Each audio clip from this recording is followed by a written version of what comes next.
Chicago, 4:23 AM, equipos federales entraron, 17 operativos, un solo objetivo, el mando del cártel. Y lo que encontraron lo cambia todo.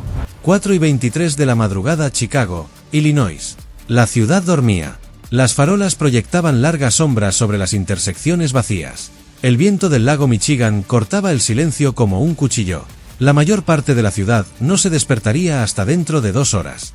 Pero los agentes federales ya estaban en movimiento.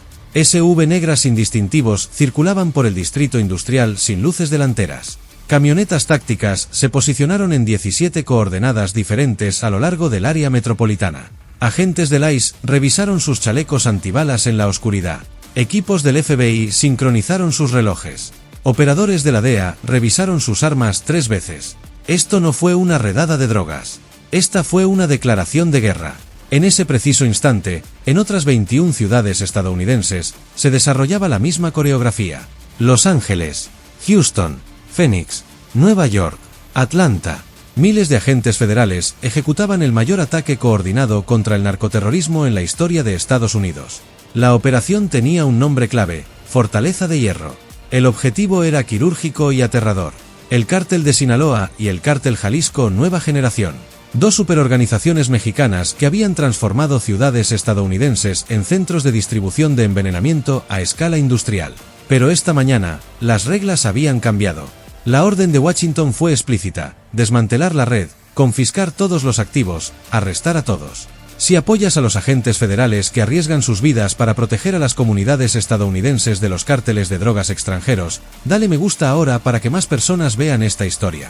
Chicago no era simplemente otra ciudad en el mapa de operaciones. La inteligencia desarrollada durante 19 meses reveló algo que sorprendió a los investigadores veteranos. Chicago no era un punto de distribución, fue la sede continental. Los cárteles habían construido un imperio corporativo en suelo estadounidense. Poseían almacenes registrados bajo empresas fantasma con nombres como Midwest Logistics Solutions y Great Lakes Distribution Group.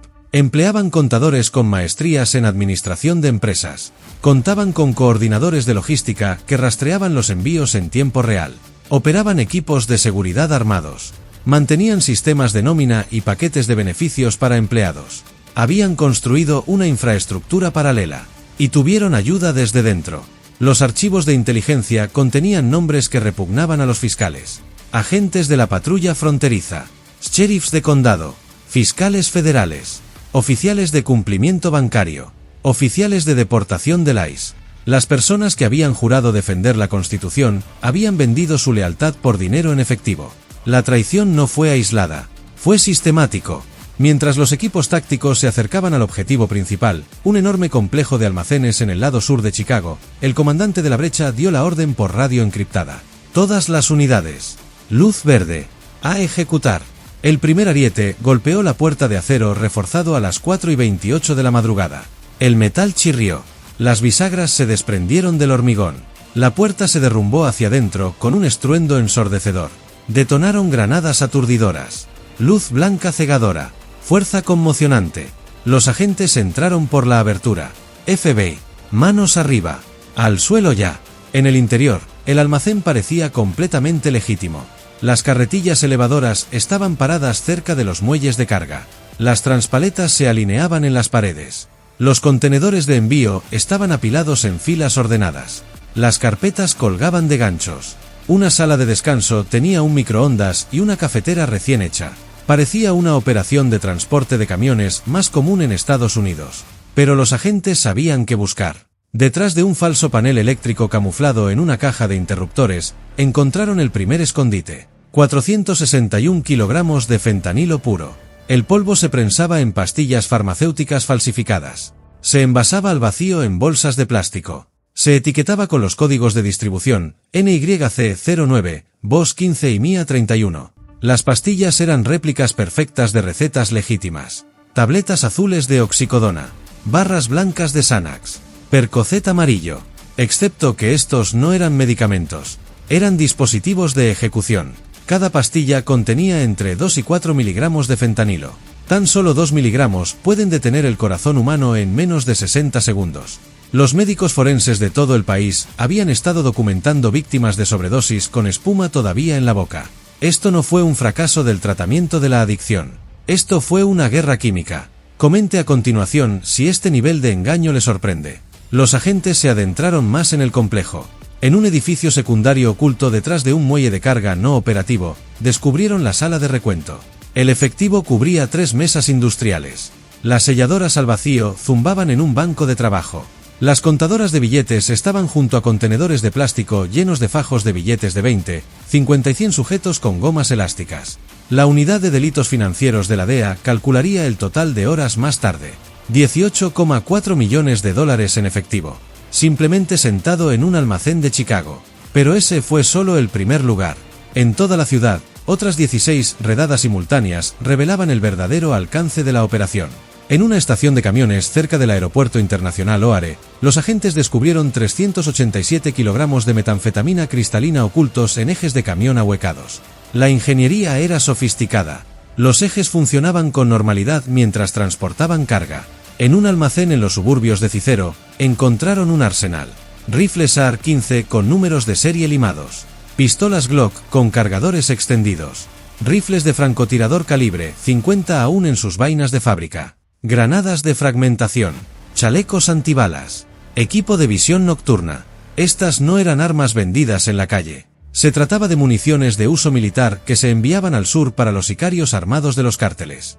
Los mismos sicarios que controlaban regiones enteras de México mediante el terror sistemático. Los cárteles no solo importaban veneno a Estados Unidos. Estaban exportando las herramientas para defender su imperio. A las 7 de la mañana, cuando el sol salía sobre el lago Michigan, la magnitud de las convulsiones se estaba haciendo evidente. Solo en la operación de Chicago se habían incautado 461 kilogramos de fentanilo, 387 kilogramos de metanfetamina, 18,4 millones de dólares en efectivo, 97 armas de fuego y 14 vehículos registrados a nombre de empresas fachada. Pero los arrestos fueron aún más devastadores.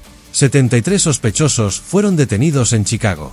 Gerentes de almacén, conductores de camiones, guardias armados, coordinadores de logística que usaban aplicaciones cifradas para rastrear envíos transfronterizos. Y luego estaban los demás. 4 agentes del sheriff del condado de Cook, un inspector de aduanas de O'Hare, un agente federal de libertad condicional, 3 agentes del Departamento de Policía de Chicago, asignados a la lucha contra el narcotráfico. Fueron detenidos en sus domicilios antes del amanecer. Sus insignias ahora no valían nada. Si te sorprende este nivel de corrupción, dale like ahora. La corrupción no se limitó a Chicago. En todo el país, los arrestos revelaron una podredumbre institucional más profunda, de lo que nadie había imaginado. En El Paso, Texas, agentes federales arrestaron al agente de la patrulla fronteriza Marco Salinas a las 4:47 de la madrugada cuando llegó para su turno en el cruce del puente internacional. Salinas había trabajado en la policía fronteriza durante 11 años. Tenía condecoraciones por interceptar drogas. Tenía un historial de servicio impecable. También había estado permitiendo que camiones del cartel fueran inspeccionados y cobrando $18,000 por carga. Las imágenes de vigilancia recuperadas de sus dispositivos personales mostraron el sistema. Los conductores hacían señales con la mano. Un rasguño detrás de la oreja. Un tirón del cuello. Gestos sencillos que indicaban a Salinas que vehículos debía dejar pasar sin una segunda inspección. Lo hizo 53 veces durante 26 meses. Eso equivale a $954,000 en sobornos a cárteles. En Phoenix, Arizona, una fiscal del condado de Maricopa llamada Jennifer Ortiz fue arrestada afuera del tribunal donde había estado procesando casos de drogas durante 7 años. Los investigadores descubrieron que había estado proporcionando expedientes a abogados defensores del cártel, identidades de testigos, nombres de informantes confidenciales, horarios de vigilancia. La gente había muerto a causa de la información que ella vendía.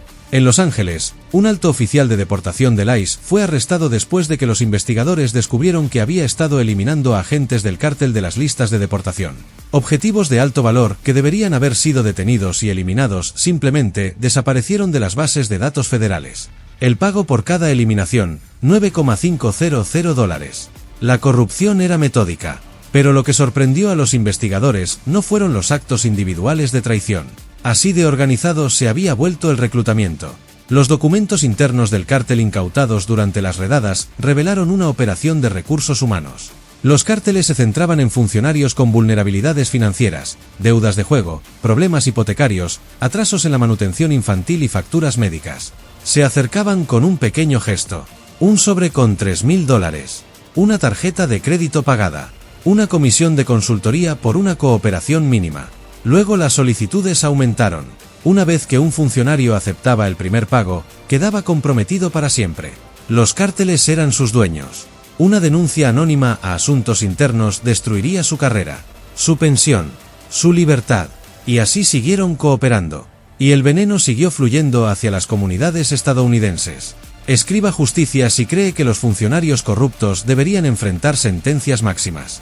Al mediodía de ese primer día de la Operación Fortaleza de Hierro, las cifras eran asombrosas. En 22 ciudades, las fuerzas del orden federales habían ejecutado 891 órdenes de allanamiento.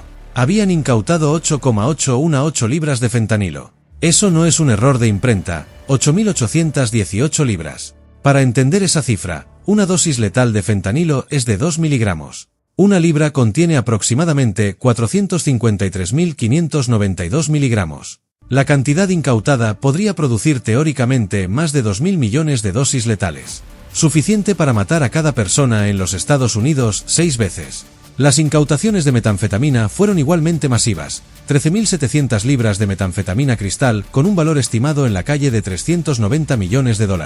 Las incautaciones de efectivo totalizaron $142 millones. Oculto en paredes, enterrado en almacenes, guardado en cajas de seguridad alquiladas con identidades falsas. Pero lo más revelador fueron quizás las billeteras de criptomonedas. Los agentes recuperaron billeteras físicas con activos digitales por valor de $87 millones. Los cárteles habían modernizado sus métodos de lavado de dinero. Utilizaban Bitcoin, Ethereum y criptomonedas de privacidad como monero para transferir dinero internacionalmente sin la supervisión de la banca tradicional. Eran criminales, pero eran criminales sofisticados que operaban como corporaciones multinacionales. El costo humano se hizo más claro a medida que los investigadores rastrearon la evidencia. Solo el fentanilo incautado en Chicago estuvo relacionado con 23 muertes por sobredosis en los 4 meses anteriores. Estudiante de primer año de universidad en Boston. Capataz de construcción en Filadelfia. Madre de 3 hijos en Nashville. Atleta de secundaria en Detroit. Compraron lo que creían que eran pastillas recetadas legítimas de traficantes que las consiguieron de distribuidores que las consiguieron en el almacén de Chicago. Estaban muertos en cuestión de horas. Sus familias jamás sabrían que las pastillas provenían de un superlaboratorio en Sinaloa, transportadas a través de una red de funcionarios corruptos, distribuidas por una organización que operaba con eficiencia corporativa. Los cárteles no los veían como seres humanos, los vieron como fuentes de ingresos. Cada muerte por sobredosis suponía una merma aceptable, una pérdida predecible en un modelo de negocio basado en el volumen y la velocidad. Comparte este vídeo para que más personas comprendan la magnitud de lo que está sucediendo en nuestras comunidades. Pero la investigación reveló algo que dio esperanza a los agentes. No todos habían sido corrompidos. El grupo de trabajo que planeó la Operación Fortaleza de Hierro trabajó en absoluto secreto durante 19 meses. No podían confiar en los departamentos de policía locales. No podían confiar en las oficinas de campo de la patrulla fronteriza. Ni siquiera podían confiar plenamente en sus propias agencias. Así que operaron en las sombras. Un equipo central de 53 investigadores de diversas agencias trabajó desde una instalación segura en Quantico, Virginia. Utilizaron actas de acusación selladas. Se comunicaron mediante encriptación de grado militar. Construyeron casos sin dejar rastros digitales. Cuando finalmente informaron a los altos mandos del Departamento de Justicia, el fiscal general autorizó personalmente la operación. El mensaje fue inequívoco. Se purgaría la corrupción. Se desmantelarían los cárteles. Estados Unidos no toleraría esta ocupación.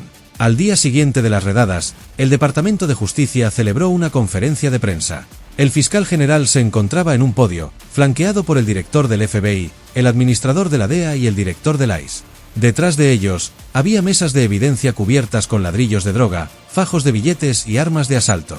La declaración del procurador general fue breve y directa. Ayer, las fuerzas del orden federales ejecutaron el mayor ataque coordinado contra organizaciones narcoterroristas en la historia de Estados Unidos. Arrestamos a más de 500 personas.